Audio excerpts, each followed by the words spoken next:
Hi, this is Keith Furrow with Keith Furrow Associates. What we're talking about today is how do I find the information, what the tax liability is on a property, what are things like, are there any other liens, and how do I know that my property is clear? We're getting a lot of calls for people that want to buy from a seller, owner financing.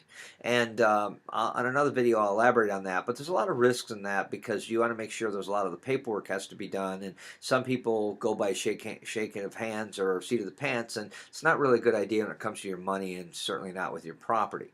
Now, as far as tax liability, taxes are paid typically in most areas in arrears, which means that we're at the end of 2013, and the taxes for this year are coming due now, and they started from January 1st. So the tax assessor has determined the value of the property. The county has determined the millage and how much they want to charge based on the price range or how many, what your property is worth.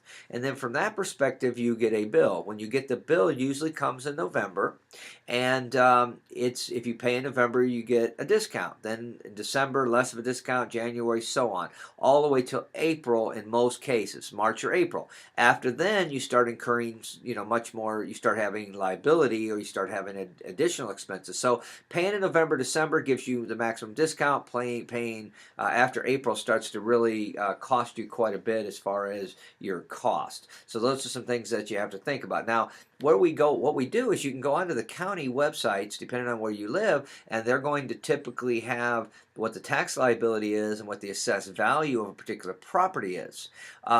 As far as the liens and these kind of things, you can do the research yourself if you know how. You go to the county and do the research. But typically what we do is we work with title companies, and the title companies or attorneys, they will pull up the history of the property, they will see what's node of record, and they can provide that service. Now, if you work with a good real estate team like those of us at Keith Furrow Associates, we have relationships, and a lot of times we can get these things started quickly and minimize your cost. If you go out and just have these things on your own, you're going to pay, a larger fee. So that's something you have to think about there. And what I would strongly recommend is that you contact a good realtor, and they can guide you through it. Now, these sites are available. They're public. Can't say that they're all accurate, and even the ones that the county puts out says this is deemed accurate, but there's not a guarantee. So everything has to be with a grain of salt. So it's just something you have to consider, but this information is readily available on the web. Thanks, Keith Furrow, Keith Furrow Associates.